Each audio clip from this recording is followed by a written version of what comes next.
It's Jess. Welcome back to the Not Carrie Bradshaw YouTube channel.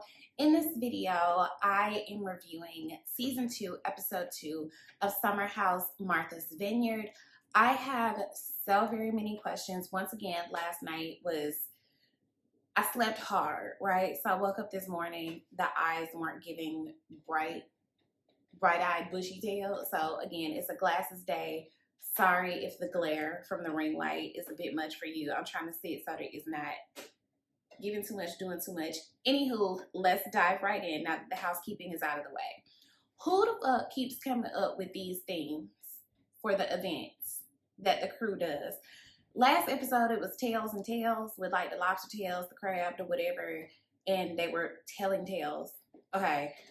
This episode, it was a decades party. If production is coming up with these ideas, are they not preparing the crew before they get to the house so that they can like have their items with them? Because this was really thrown together, and I'm just a person who loves a themed event. Okay, please let me know what direction I need to go in for the function. So when people don't commit to the theme or they half-ass the theme, I'm a little let down. I felt like the 70s was just so easy because one thing about studying fashion, once you get to a certain place, there is no one prevailing style. If you walk down the streets of New York, you don't know what decade you're in because I feel like people dress according to how they felt best at whatever time that was. So you might see a person that's stuck in like the early 2000s, but that might be where they felt their best. So anyway, that's neither here nor there. A little bit of fashion history, a little bit of fashion observation. People, I feel like, really dress according to the time in which they felt their best. And some people like to experiment, some people don't. That's neither here nor there. Moving along. Why weren't the girls prepared? Why didn't they know who Arthur Ashe was? Am I surprised that this group didn't know who Arthur Ashe was? I'm surprised Preston didn't know who Arthur Ashe was. Now, we'll say that Nick does look an awful lot like that man, may he rest. But that was also kind of a cop-out because it was still kind of a contemporary look. It's a classic look, so you weren't doing too much. Again, like Nick continues to be a person who is a bit of a weirdo and who takes himself too seriously. And then it's like your style, you literally just look like you have copy and pasted out of Ralph Lauren at Town and Country. It's not what you think it is. Labels do not equate to style. So let's get right on to that. This whole episode, I've been like, is Shanice okay? When people drink like that, and I recognize that everybody's body is different, right? I'm 36. I can't drink like that. I could never drink like that, but I cannot get shit-faced drunk, wake up hungover, and then drink again the next night and do that consecutively. Physically, I cannot do that. When people are constantly like, let's take a shot, let's get drunk, let's da-da-da. Is everything okay in the home? Shanice gives me, is everything okay in the home? And everything is not. The way that she gives free spirit, open, down for whatever, but there's something bubbling underneath. And I just peeped that off rip before we even got to the rest of the episode. The signs are there, you know, that something's not okay. So when they had this conversation during their decades party about who's the worst dressed in the group, and Summer says that it's Shanice, Shanice took that really personally because number one, Shanice was drunk. Number two, Summer knew Shanice's tea. Summer knew that Shanice got laid off and or fired, however you want to put that, and so money is tight. So for her to call her out about being the worst dressed was tone deaf at best, and then it's the fact that Summer didn't seem to really understand why it was a shitty thing for her to do. And let me pull up right here. Again, as a person who studies fashion, people always want to know, like, what's your pet peeve? What trend do you hate the most? I try really hard not to talk about what I don't like because fashion is so subjective, okay? Even though I did just criticize Nick because I feel like he tries to make style his personality, so he's open for it. But when you tell a person that they can't dress or that you don't like their style, it's like you're telling them that they're a bad person. People cannot handle knowing that, like, you don't like how they... I don't like people telling me they don't like how I dress. There is a person who said something to me years ago, and it still haunts me to this day. I don't know why it still just bothers me. It stuck with me. Like, style's a really personal thing.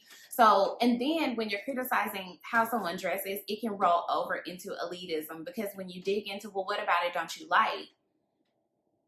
It gets a little shaky. Now, none of the girls on here are fashion girls. Let's be very clear. Noelle is cute. Remains to be seen what she gives the rest of the season, but none of the girls are just like fashion girls. None of the girls are turning a look. I feel like these are girls that if they were on a red carpet, they would all wear a black dress. And a black dress on a red carpet is never bad, but it's always safe. No one's going to write home about it. It's safe. It's there. It's level, right? So for Summer to even try to fix it, like, we all dress well. It's just the worst of the best. None of you give best dress. That's not a thing. I think Preston has really cute style, but like, I don't even know what we're talking about there. You tried to clean that up and failed. Okay, sure. But the fact that you knew that she got laid off and that money was an issue and you criticized her style, then you got some pressure with Shanice.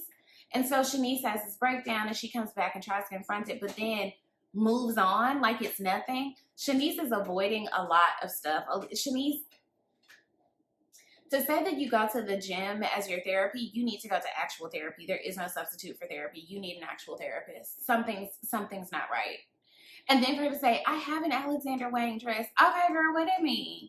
Labels don't equal style. But even if money is an issue, if you have a genuine sense of style, it don't take much.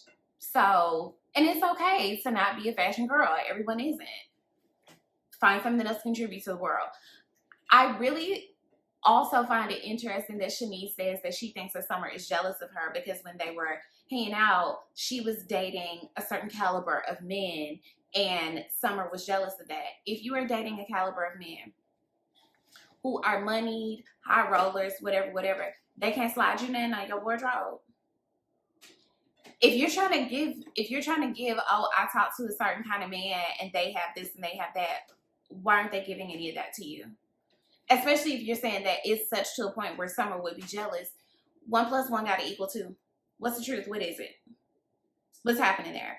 Speaking of the truth, I don't know if Summer's lying to us or Summer's lying to herself, but you can't go back and forth between what your thoughts and feelings were about Alex.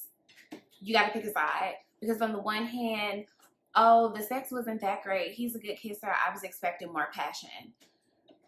In my personal experience, sex is just better when there's an emotional connection. For me, everybody doesn't need that, but I think Summer is one of those girls. Summer realized that there was not an actual connection from Alex's part with her. So on the one hand, you say when you have love, when there's love between a person, blah, blah, blah. Alex kind of shut that down, like, love? Who in love? What we talking about here? And then it's, I don't care about that man, and giving Noelle permission to pursue him, and Noelle saying, like, girl, that's not what you told me. Now, was Noelle lying? Because she just wants to, like, slide through with Alex. And then it's like, what's the appeal with him? What are you saying that you like with him? Alex seems so avoidant, and he just doesn't seem warm or friendly. He doesn't really seem like a nice person to me, so I don't know what the draw is, nor do I want to. But Summer, you're not being honest with yourself. You were upset enough about the connection that you felt that you had with him and you thought he had with you that he didn't invite you out. But now it's, oh, it was never. It was, baby, you feel away. It's okay. We've all been there. You like somebody who's not that into you. It's okay. My other question is this. How did it get back to Alex that Summer took those pictures? Why did Jordan share with Alex that photo was taken? Because if I know my friend is dating somebody, she's not particularly dating openly, even if we're all friends, I'm not going to let the dude know that I'm clued in on it if it's not really that kind of a situation. How did that even get back to Alex? That's a little bit of a gray area for me. One thing that I do want to say, I really connected with Preston saying that he almost felt relief at his father's passing so that he could finally stop mourning a relationship that was never going to be. That is some real shit. That's some real shit. That's the most final that a situation can be. And it's, you know what? There's no chance of improving this. I can move on. So I really understood where he was coming from with that. Amir, you're not selling us on your girlfriend. Amir acts like a battered husband. Amir is so, I can't have my girlfriend seeing that I'm around girls shaking their ass because she'll kill me. And the way he describes how she'll kill him, number one, that's not cute. Number two, it doesn't bode well for a relationship that is so fragile that you can't even be around women who are dancing clothed. It's not like you was at Flame. You weren't at Blue Flame, you weren't in Magic City. You can't control what other people do. I understand it's like, do you feel tempted so you need to get up and move? What is that? Did you cheat before? Did Amir cheat before and now there's no room for error? This is very strange to me. Like, first of all, Amir, no one's checking for you. I don't care what Alex told you about the gym, the girls getting quote unquote moist. Amir's not giving. Don't nobody care like that. And that the constant theme with your girlfriend is that she's very possessive and jealous. That's not cute. That's a really immature, unevolved way to navigate that space. I don't like it. And then even the way that she responded to the text where he was like, what should I eat next? Why would you do that? That girl don't seem okay. That relationship doesn't seem okay. Things seem really unstable and I don't like it. Bria didn't do too much this episode, but Bria continues to seem like a very draining person to me. But I will say that her yellow confessional look is really pretty. I love how Black girls look in yellow and orange. Honestly, there isn't a color we don't look good in, but especially the yellow was really popping with her skin. Absolutely loved it. Noelle's confessional look is cute as well. It's given very like House of CB, and that's no tea, no shade. They have some cute pieces. The speculation about Jasmine being pregnant is mounting, but I love that Jasmine is really not present. People are really not fooling with Jasmine.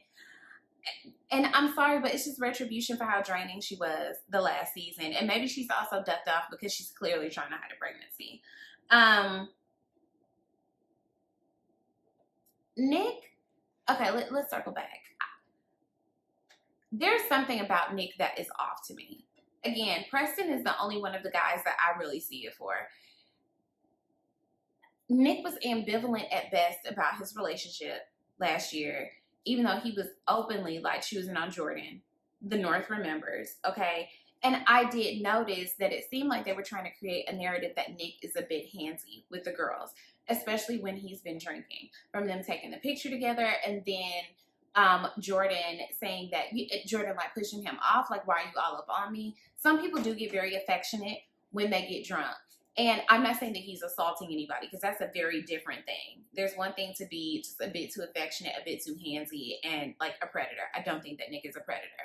But for him to be in this relationship that he wants us to take seriously, he wants the group to take seriously, it's like, do you really like this girl? Because you seem to be really into other women in a way that's not giving that you're happy at home. Is everything okay in the home for Nick as well? So Preston points out to him because Preston is a girl's guy. Like, he goes up for the girls. And he's like, you could be a bit handsy with the girls. This makes Nick really uncomfortable. So I'm happy that he received it like, oh shit, I didn't know. So he goes to talk to Jordan, and I think that was Summer as well, of like, am I making you guys uncomfortable? And that's where the episode ends. And I hope that that conversation is handled with care and accountability and ownership, and like, thank you for pointing it out to me. I'll be more mindful moving forward.